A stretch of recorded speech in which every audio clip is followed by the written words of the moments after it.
Духа. Мы наследники великой цивилизации. И сейчас от всех и каждого зависит, чтобы она возродилась к новой, современной и достойной. Мною принято решение по проведению специальной военной операции.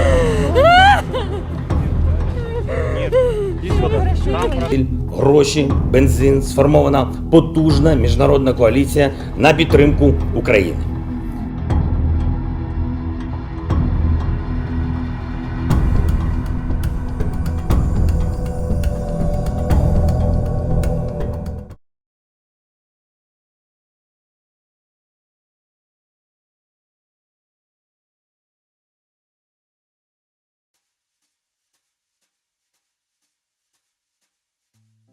Akhir-akhir ini perkembangan di Ukraina ini sangat memprihatinkan dan tentunya juga sangat menarik perhatian masyarakat luas di dunia.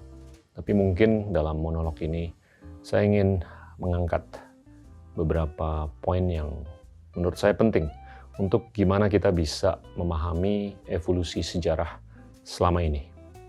Kalau kita lihat secara etnis di Ukraina, itu populasi atau bagian dari populasi yang paling besar itu adalah keturunan Ukraina. Itu kurang lebih 75% dari total populasi yang ada. Sedangkan 17-18% itu adalah keturunan suku atau etnis Rusia. Kalau Belarus itu kurang lebih 0,6%, Moldova 0,5%, dan Tatar Crimea itu kurang lebih 0,5%. Sedangkan sisanya 2-3% itu terdiri dari beberapa minoritas lainnya, termasuk keturunan Yahudi dan keturunan Polandia.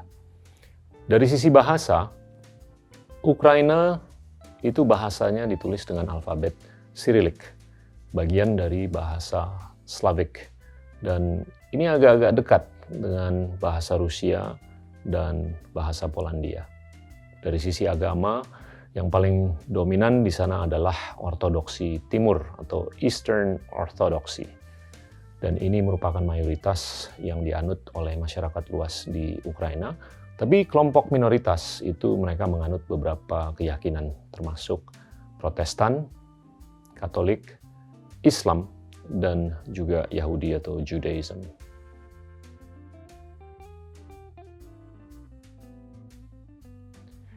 Pandangan atau analisa terkait perkembangan di Ukraina ini dipengaruhi oleh banyak sekali perspektif, tapi yang saya akan ulas kali ini adalah ulasan-ulasan atau pandangan yang jarang didengar, tapi kalau menurut saya penting untuk didengar.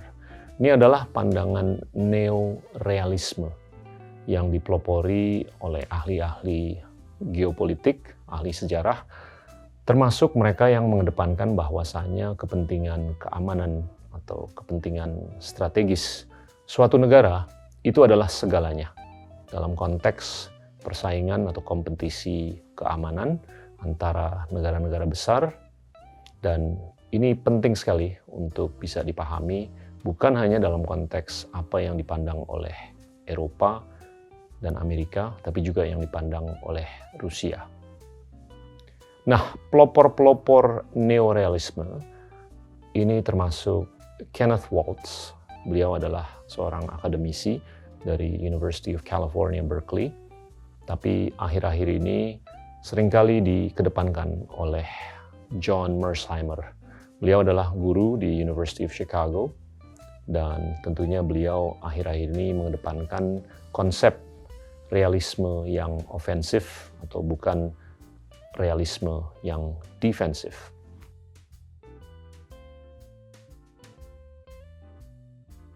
Kepentingan strategis atau geostrategis untuk Amerika Serikat atau belahan bumi barat ini mungkin bisa dibilang bermuara dengan beberapa hal, tapi salah satunya adalah doktrin Monroe.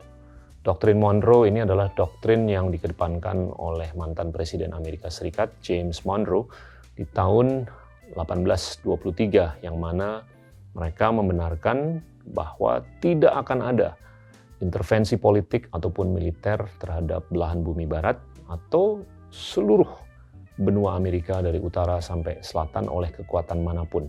Apakah itu dari Eropa, dari Asia, atau dari manapun. Dan ini termanifestasi dalam secara spesifik postur geopolitik mereka bahwasanya untuk kepentingan belahan bumi barat dalam periode 1900 sampai tahun 2000, yang paling penting adalah Eropa untuk Amerika Serikat. Nomor 2 tentunya adalah Asia Timur Laut, termasuk Jepang, Tiongkok, dan Korea Selatan. Yang ketiga adalah Teluk Persia atau Timur Tengah. Tapi ini bergeser. Postur ini bergeser untuk kepentingan periode pasca tahun 2000. Di mana untuk Amerika Serikat yang paling penting itu adalah belahan bumi barat. Dan yang kedua, Asia. Dan ini tentunya berkorelasi dengan meningkatnya kekuatan Tiongkok, dan tentunya juga tidak bisa dilupakan kekuatan Jepang dan Korea Selatan. Dan yang ketiga adalah Teluk Persia. Dan yang keempat justru Eropa.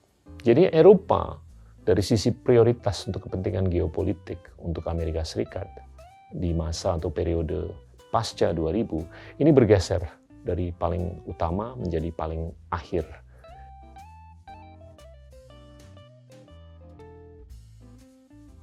Nah, kalau kita kupas sebab terjadinya konflik akhir-akhir ini di Ukraina, ini bisa dikupas dalam 3 kupasan. Yang pertama adalah sebab yang sangat struktural atau sangat dalam atau deep cause. Ini diawali dengan berkembangnya atau ekspansi NATO atau North Atlantic Treaty Organization yang dilakukan dalam 2 babak atau 2 fase. Dan yang pertama ini terjadi di tahun 1999, yang mana negara-negara di sebelah timurnya Jerman, seperti Polandia, Czech Republic, dan Hungaria, itu ikut sebagai anggota NATO. Ini perlu dicatat, ini terjadi setelah runtuhnya tembok Berlin di tahun 1989, di mana pada saat itu sudah ada kesepakatan lisan antara Uni Soviet dan Amerika Serikat dan Eropa Barat untuk supaya NATO itu tidak berkembang ke timur dari Jerman. Dan babak kedua yang terjadi dalam konteks ekspansi atau pelebaran NATO itu di tahun 2004, di mana tambahan negara-negara Baltik termasuk Estonia dan Latvia itu ikut. Dan juga bersama Estonia dan Latvia, Rumania dan Bulgaria, itu mereka ikut join dalam keanggotaan NATO di tahun 2004. Today we proudly welcome Bulgaria, Estonia,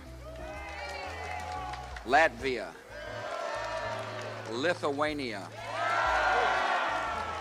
Romania, Slovakia, and Slovenia. We welcome them into the ranks of the North Atlantic Treaty Organization.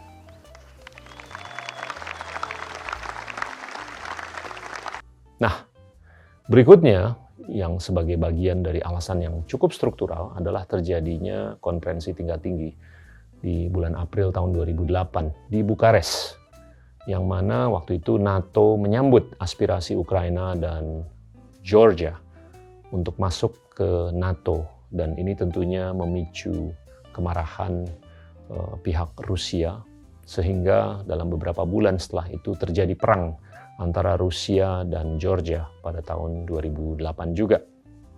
Nah, upaya belahan bumi barat untuk mempromosikan demokrasi ini tidak bisa dipungkiri. Dan khususnya juga di bagian timur di Eropa. Nah, tentunya Amerika Serikat, NATO, dan Uni Eropa itu terus berupaya untuk mengupas negara-negara buffer atau negara penyangga untuk keluar dari orbit pengaruh Rusia. Ini adalah alasan-alasan yang sangat struktural yang menyebabkan konflik yang terjadi di Ukraina akhir-akhir ini. Alasan kedua yang mungkin tidak terlalu struktural, ini bisa diklasifikasi sebagai alasan yang mempercepat terjadinya konflik. Tentunya yang pertama ini adalah terjadinya kudeta.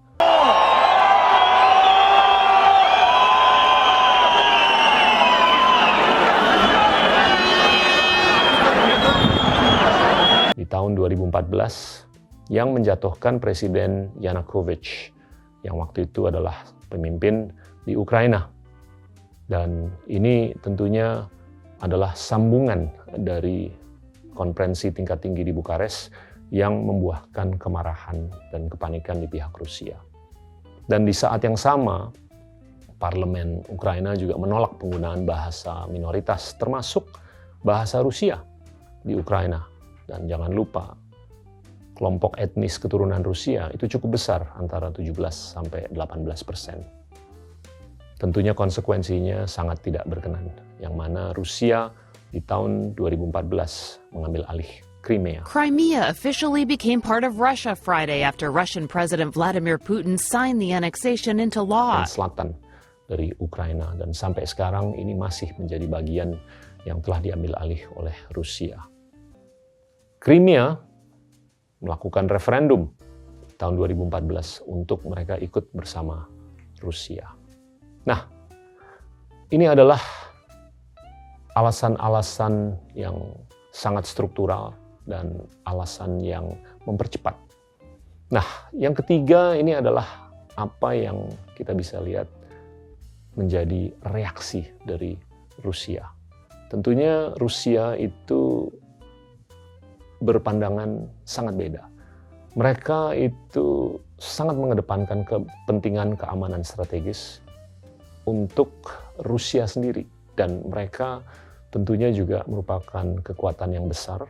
Mereka juga mungkin berpikir patut untuk memiliki doktrin yang sama seperti doktrin Monroe yang dikedepankan oleh Amerika Serikat di abad ke-19. Di mana penting sekali untuk negara-negara tetangga seperti Ukraina itu menjadi wilayah penyangga atau buffer state. Dan tentunya dengan beberapa langkah yang sudah diambil oleh Amerika Serikat, Uni Eropa, dan NATO untuk terus melebar ke timur dari Jerman semenjak runtuhnya atau hancurnya tembok Berlin, Rusia kelihatannya tidak ada pilihan lain kecuali untuk memaksa Ukraina untuk menjadi buffer state. Dan apabila Ukraina itu tetap kekeh untuk masuk sebagai anggota Uni Eropa, NATO, dan lain-lain, atau bahkan berupaya untuk menjadi demokrasi, mungkin bisa dipahami kenapa Putin atau Rusia itu tekad untuk menghancurkan Ukraina apabila Amerika Serikat, Uni Eropa, dan NATO itu tetap mendorong Ukraina untuk memilih masuk dalam keanggotaan NATO dan Uni Eropa, dan apalagi menjadi demokrasi.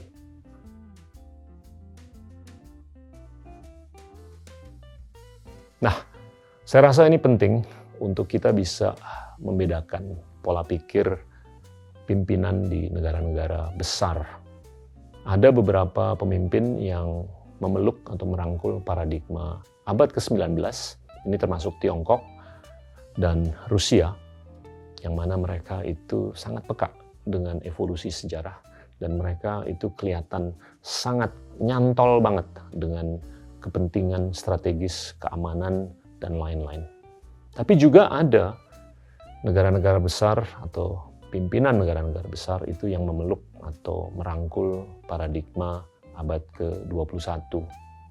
Rusia dan Tiongkok itu kental sekali dengan sejarah. Dan Amerika mungkin kurang kental dengan sejarah, termasuk apa yang disepakati, walaupun itu secara lisan, sewaktu runtuhnya tembok Berlin, yang mana NATO itu sepakat untuk tidak melebar atau ekspansi timur dari Jerman. Nah, ini adalah kebijaksanaan konvensional yang mungkin kita perlu pahami.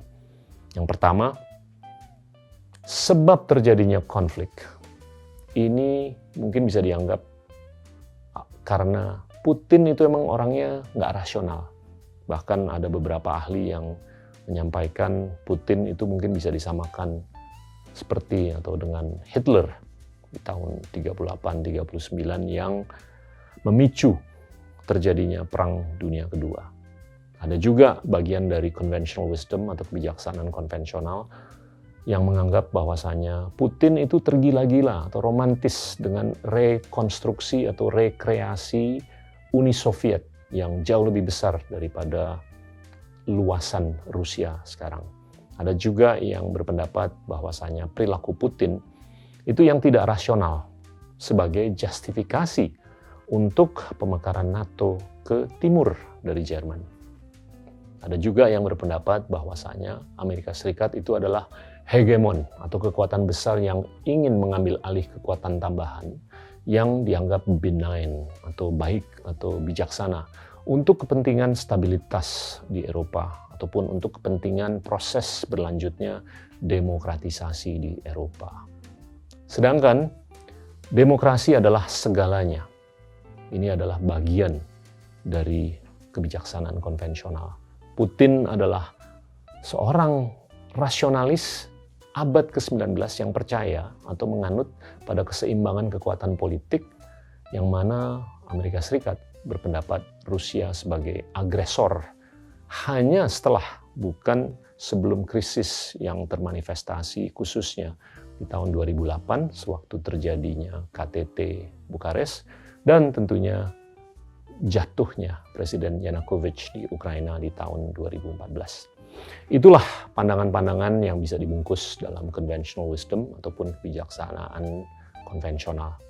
Tapi penting untuk kita memahami perdebatan antara kepentingan keamanan strategis dibandingkan kepentingan ekonomi. Tentunya kalau dalam konteks Rusia, kalau mereka suruh milih mana yang lebih penting antara kepentingan nasional, kepentingan strategis, kepentingan keamanan dibandingkan kepentingan ekonomi, dengan catatan-catatan tadi yang sudah kita sampaikan, jelas bahwasanya Rusia itu akan seterusnya mengedepankan kepentingan strategis atau keamanan dibandingkan kepentingan ekonomi. Ukraine matters more to Russia than it doesn't matter to the United States. Kalau kita mengacu ke artikel 5 dalam NATO, jaminan itu diberikan ke negara lain oleh Amerika Serikat dan NATO apabila mereka dianggap memiliki kepentingan yang sangat vital atau strategis untuk kepentingan NATO. Apakah Ukraina bisa seperti Irak, bisa seperti Afghanistan, bisa seperti Libya? Kita sudah lihat kejadian-kejadian di negara-negara tersebut itu konsekuensinya kayak gimana. Ujung-ujungnya yang paling dirugikan adalah rakyat Ukraina. Bukan Rusia, bukan Amerika Serikat, bukan Uni Eropa, ataupun NATO.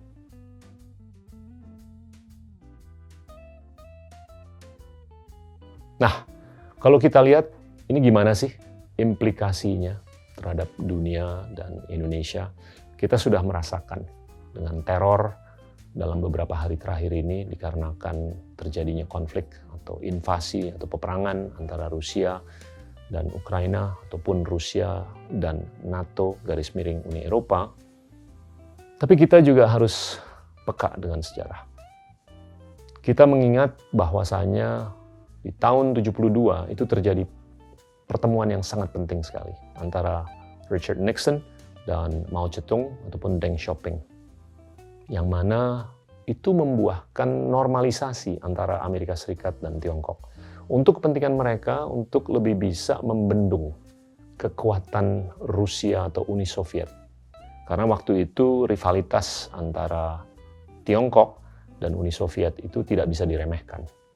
Dan juga tentunya rivalitas antara Tiongkok dan Amerika Serikat. Tapi Amerika Serikat secara geopolitik mengambil sikap memilih untuk beraliansi dengan Tiongkok untuk kepentingan bagaimana mereka berdua bisa membendung atau mengkonten pengaruh militer, pengaruh geopolitik yang bisa datang dari kekuatan besar di utaranya, yaitu Rusia atau Uni Soviet. We seek an open world, a world in which no people, great or small, will live in angry isolation. Secara ekonomi, militer, dan geopolitik, Uni Soviet di tahun 1972 itu jauh lebih besar dibandingkan Tiongkok. Namun kalau kita fast forward, sekarang sudah banyak yang berubah secara ekonomi, militer, dan geopolitik. Tiongkok sekarang adalah perekonomian terbesar nomor 2 di dunia, dengan kekuatan geopolitik yang konon lebih besar dibanding kekuatan Rusia. Nah, ini bisa dianggap atau dipandang bahkan bahwasanya pengalokasian sumber daya oleh Amerika Serikat untuk Eropa ataupun Ukraina ataupun Rusia dalam batas logika tentunya kelihatan sebagai misalokasi sumber daya.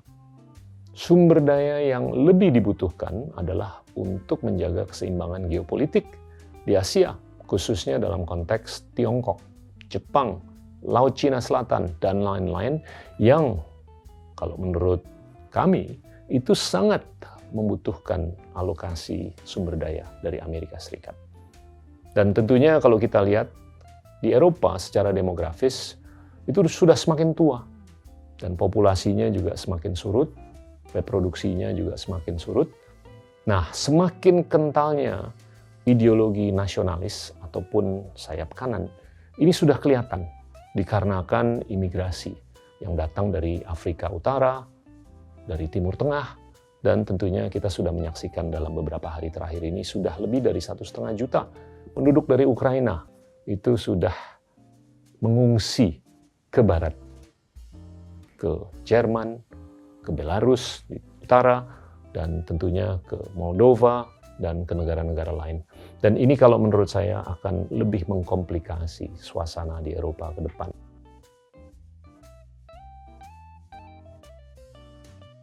Dalam konteks Ukraina, itu benar-benar dihancurkan oleh Rusia.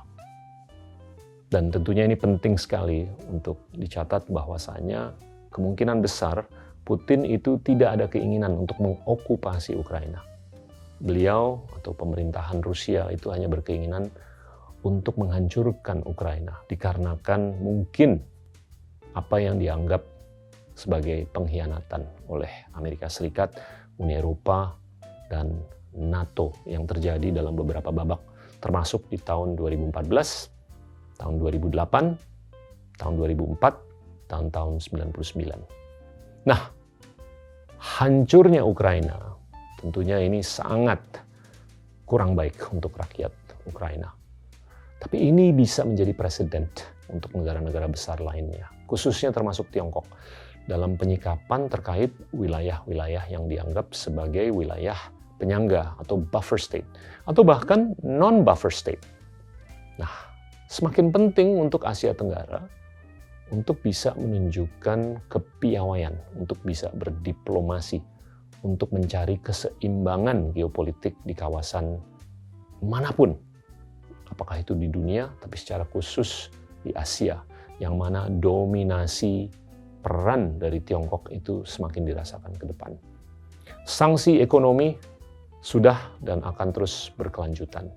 Tapi kita sudah melihat sanksi ekonomi yang dilakukan oleh negara-negara maju seperti Amerika Serikat terhadap negara-negara seperti Iran, Kuba, dan Rusia sudah bisa menunjukkan resiliensi negara-negara tersebut terhadap sanksi ekonomi. Tentunya mereka nggak robust secara ekonomi, tapi mereka bisa menunjukkan survival instinct ataupun resiliensi. Jadinya bisa dibayangkan bahwasanya sanksi yang ditambahkan oleh Amerika Serikat terhadap Rusia, ini kemungkinan besar tidak bisa seefektif apa yang diinginkan oleh Amerika Serikat untuk menghentikan aktivitas yang sudah dan akan terus dilakukan oleh Rusia. Nah, strategic security interest itu adalah segalanya untuk Rusia. Rusia dan Ukraina itu memproduksi lebih dari 30% dari pasok gandum untuk dunia. Disrupsi sudah terjadi dan ini sudah dan akan terus berdampak. Bukan hanya terhadap pasok gandum untuk dunia, tapi juga terhadap pangan-pangan lainnya. Rusia memasok sepertiga dari natural gas yang dikonsumsi oleh Jerman. Dampak ekonomi ini tidak bisa diremehkan. Ujung-ujungnya yang menderita itu adalah rakyat Ukraina. Tapi masyarakat luas di dunia ini sudah dikorbankan. Hanya dikarenakan mungkin saja kurangnya kesepakatan antara kekuatan-kekuatan besar atau bahkan bisa dianggap kurangnya kalkulasi bijaksana untuk bisa taat kepada kesepakatan-kesepakatan sebelumnya. Dalam jangka pendek ataupun menengah, yang bisa menghentikan konflik adalah kesadaran kekuatan-kekuatan besar terkait kepentingan keamanan strategis Rusia yang semata tidak beda dengan semangat yang justru dikedepankan oleh Amerika Serikat dalam doktrin Monroe di tahun 1823. Sekali lagi, ini bukan untuk membela siapapun, kecuali rakyat Ukraina. Dan tentunya demokrasi itu penting sekali untuk bisa eksis di banyak tempat. Tapi lebih penting untuk kita bisa memahami perspektif yang mungkin agak beda, atau mungkin miskalkulasi yang sudah dilakukan oleh pemimpin-pemimpin di negara-negara besar.